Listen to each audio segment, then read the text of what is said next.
اعوذ باللہ من الشیطان الرجیم بسم اللہ الرحمن الرحیم وَلَقَدْ أَوْحَيْنَا إِلَى مُوسَىٰ أَنْ أَسْرِ بِعِبَادِي فَاضْرِبْ لَهُمْ طَرِيقًا فِي الْبَحْرِ يَبَسًا لَا تَخَافُ دَرَكًا وَلَا تَخْشَىٰ۔ سورہ طٰہٰ کا چوتھا رکوع ہے۔ حضرت موسیٰ علیہ السلام کا واقعہ چل رہا ہے کہ جب اللہ تعالیٰ نے جادوگروں کے مقابلے میں موسیٰ علیہ السلام کو فتح عطا کی اور جادوگر بھی ایمان لے آئے،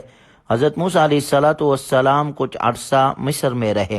اس دوران موسیٰ علیہ السلام فرعون کو دعوت بھی دیتے رہے اور مختلف نشانیاں بھی دکھائی، لیکن فرعون پھر بھی ایمان نہیں لایا اور ابھی بھی مصر میں ظاہراً اقتدار اس کا باقی تھا، اور وہ مسئلہ درپیش تھا کہ بنی اسرائیل کو مصر سے وہ جانے نہیں دیتا تھا۔ چنانچہ بنی اسرائیل کو اس تکلیفوں سے نجات پانے کے لیے ضروری تھا کہ وہ مصر کو چھوڑ دے۔ اللہ تعالیٰ نے حضرت موسیٰ علیہ السلام کی طرف وحی بھیجی، ان اسر بعبادی فاضرب لهم طریقا فی البحر یبسا، کہ آپ بنی اسرائیل کو لے کر مصر سے نکل جائیں اور یہ روانگی رات کو ہو۔ چنانچہ موسیٰ علیہ السلام بنی اسرائیل کو لے کر نکلے، آگے سمندر آیا، پیچھے فرعون کو پتہ چلا تو فرعون اپنے لشکر سمیت پیچھا کیا بنی اسرائیل کا اس نے۔ اب قوم بنی اسرائیل کہنے لگی انا لمدرکون، کہ ہم تو پکڑے گئے۔ تو موسیٰ علیہ السلام نے کہا قال کلا ان ربی سیہدین، ہرگز نہیں، ان قریب ہمارا رب ہمارے لیے راستے کھولے گا۔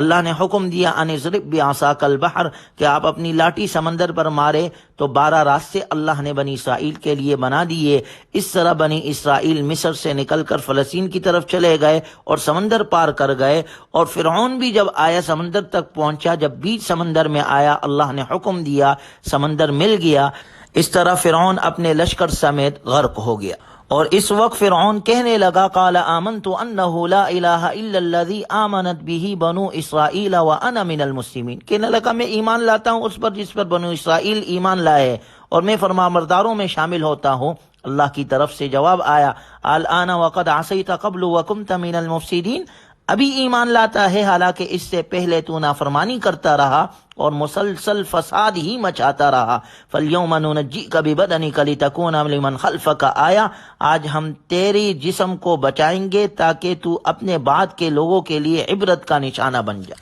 چنانچہ اللہ تبارک و تعالی نے فرعون کو لشکر سمیت ختم کیا اور فرعون کی لاش کو قیامت تک کے لیے عبرت بنایا کہ جو ظلم کرے گا، زیادتی کرے گا، زمین میں فساد مچائے گا، تو وہ فرعون کے انجام کو دیکھ لے اور اس سے عبرت حاصل کرے، کیونکہ ہر ظالم، تکبر کرنے والا، فساد پھیلانے والے کا انجام یہی ہونا ہے۔ اگلی آیات میں اللہ تبارک و تعالی نے بنی اسرائیل پر اپنے انعامات کا ذکر کیا۔ یا بنی اسرائیل قد انجیناکم من عدوکم وواعدناکم جانب الطور الایمن ونزلنا علیکم المن والسلوی، اے بنی اسرائیل ہم نے تمہیں تمہارے دشمن سے نجات دی، یعنی فرعون کو غرق کیا، اور اے بنی اسرائیل ہم نے تم ہی سے کوہ طور کے دائیں جانب آنے کا وعدہ ٹھہرایا، اور ہم نے تم پر من اور سلوہ نازل کیا۔ چونکہ بنی اسرائیل اب تک فرعون کے ماتحتی میں زندگی گزار رہی تھی، اب جب وہ مصر سے آ گئے فلسطین تو اللہ تبارک و تعالی نے موسیٰ علیہ السلام کو کوہ طور میں تورات عطا کی،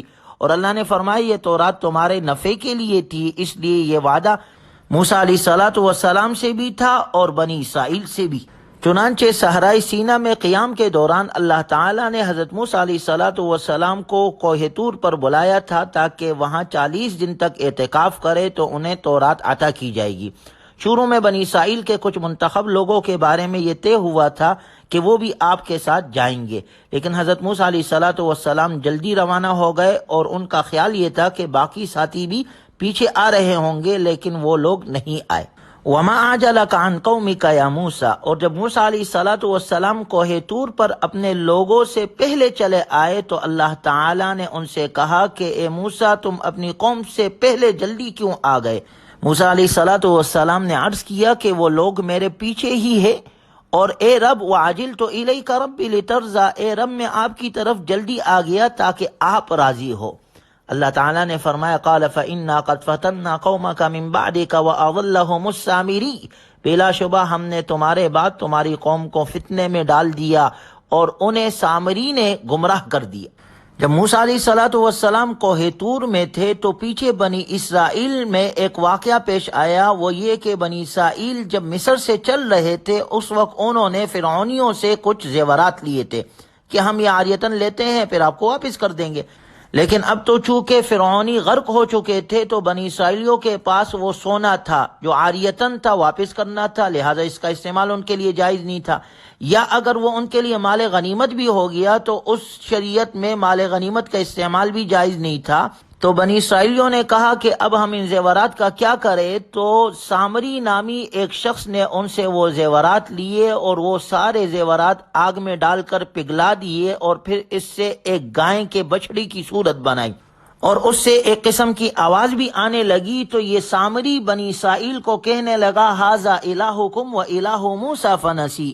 نعوذ باللہ کہنے لگا یہ تمہارا معبود ہے اور موسیٰ کا بھی معبود ہے، سو وہ بھول گئے ہیں۔ فرجع موسیٰ الی قومہ غضبان اسفا، چنانچہ حضرت موسیٰ علیہ الصلوۃ والسلام غم و غصے میں بھرے ہوئے اپنے قوم کے پاس واپس لوٹے، کہنے لگے میری قوم کے لوگوں، کیا تمہارے پروردگار نے تم سے ایک اچھا وعدہ نہیں کیا تھا؟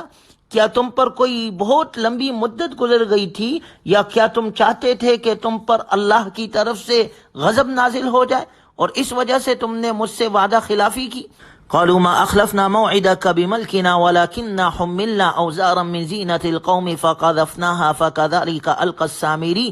قوم کہنے لگی کہ ہم نے اپنے اختیار سے آپ کے وعدے کی خلاف ورزی نہیں کی، بلکہ ہوا یہ کہ ہم پر لوگوں کے زیورات کے بوجھ لدے ہوئے تھے، اس لیے ہم نے انہیں پھینک دیا۔ پھر اسی طرح سامری نے کچھ کر ڈالا اور کہنے لگا کہ یہی تمہارا معبود ہے،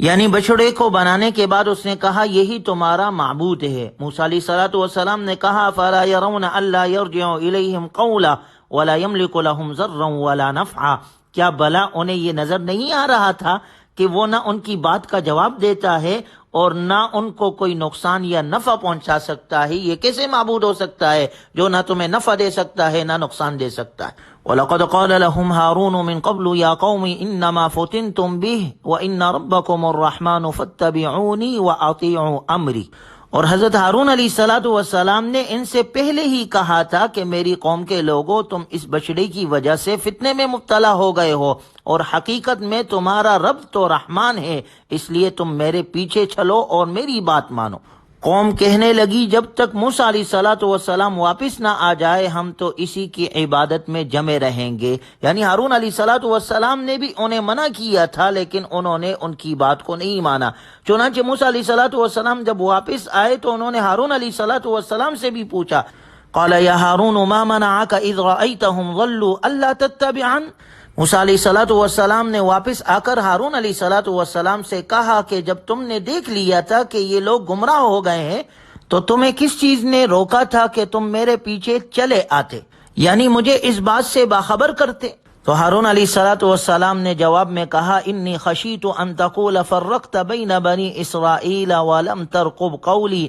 حضرت ہارون علیہ الصلوۃ والسلام نے کہا مجھے یہ اندیشہ ہوا کہ آپ یوں کہیں گے کہ آپ نے بنی اسرائیل میں تفرقہ ڈال دیا اور میری بات کا انتظار نہ کیا، جبکہ ماقبل میں گزر چکا کہ ہارون علیہ الصلوۃ والسلام نے انہیں روکا تھا اور کہا تھا کہ تم فتنے میں پڑ گئے ہو، لیکن ان کے ساتھ سختی نہیں فرمائی اور موسیٰ علیہ الصلوۃ والسلام کی آمد کا انتظار فرمایا۔ چنانچہ جب موسیٰ علیہ الصلوۃ والسلام کو حقیقت حال معلوم ہو گئی تو اب موسیٰ علیہ الصلوۃ والسلام سامری کی طرف مخاطب ہوئے، قال فما خطبک یا سامری، موسیٰ علیہ الصلوۃ والسلام نے سامری سے کہا کہ تجھے کیا ہوا تھا، یعنی اس طرح قوم کو تو نے گمراہ کیوں کیا؟ تو سامری کہنے لگا کہ میں نے وہ چیز دیکھی جو ان لوگوں نے نہیں دیکھی، سو میں نے رسول کے نقش قدم سے ایک مٹی اٹھائی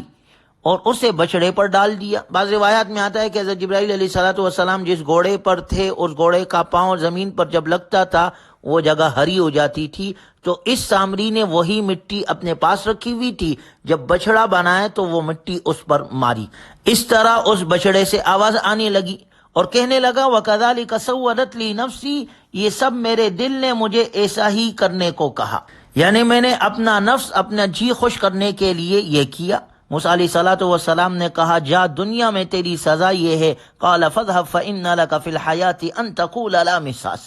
موسیٰ علیہ الصلوۃ والسلام نے کہا کہ بس تو چلا جا، سو تیرے لیے زندگی میں یہ سزا ہے کہ تو یہ کہتا پھرے گا کہ مجھے ہاتھ نہ لگاؤ، مجھے کوئی نہ چھوئے۔ یعنی اللہ نے اس پر ایسی بیماری لگا دی، جب کوئی شخص اسے ہاتھ لگاتا تو اسے بھی اور ہاتھ لگانے والے کو بھی بخار چڑھ جاتا تھا۔ وَإِنَّ لَكَ مَوْعِدًا لَن تُخْلَفَهُ، اور بلا شبہ تیرے لیے ایک وعدہ ہے جو ٹلنے والا نہیں، یعنی آخرت میں تجھے عذاب مل کر رہے گا۔ وانظر إِلَىٰ إِلَٰهِكَ الَّذِي ظَلْتَ عَلَيْهِ عَاكِفًا لَنُحَرِّقَنَّهُ ثُمَّ لَنَنسِفَنَّهُ فِي الْيَمِّ نَسْفًا۔ اور موسیٰ علیہ الصلوۃ والسلام نے کہا تو اپنے معبودوں کو دیکھ لے جس پر تو جمع ہوا تھا، ہم ضرور اسے جلا دیں گے، پھر اسے دریا میں اچھی طرح بکھیر دیں گے۔ چنانچہ موسیٰ علیہ الصلوۃ والسلام نے ایسے ہی کر دیا، اسے جلا کر سمندر میں بکھیر دیا۔ اور بعض نے لکھا ہے کہ کچھ بعید نہیں ہے کہ ہندوستان کے ہندو جو اپنے مردوں کو جلا کر اس کی راکھ پانی میں بہا دیتے ہیں، یہ بھی اس کا بقیہ ہو جو موسیٰ علیہ الصلوۃ والسلام نے ان کے معبود باطل کے ساتھ کیا تھا۔ موسیٰ علیہ الصلوۃ والسلام نے تو عبرت کے لیے ایسے کیا تھا، اور ہندوؤں نے انہیں اسے اپنا مذہب بنا لی۔ اس کے بعد یہ سارا معاملہ کرنے کے بعد موسیٰ علیہ الصلوۃ والسلام نے کہا انما الہکم اللہ الذی لا الہ الا ھو، تمہارا معبود اللہ ہی ہے جس کے علاوہ کوئی ایسا نہیں جس کی عبادت کی جائے، عبادت کے لائق صرف اللہ ہے۔ وسع کل شیء علما، اور وہ اللہ اپنے علم سے تمام چیزوں کا احاطہ کیا ہوا ہے۔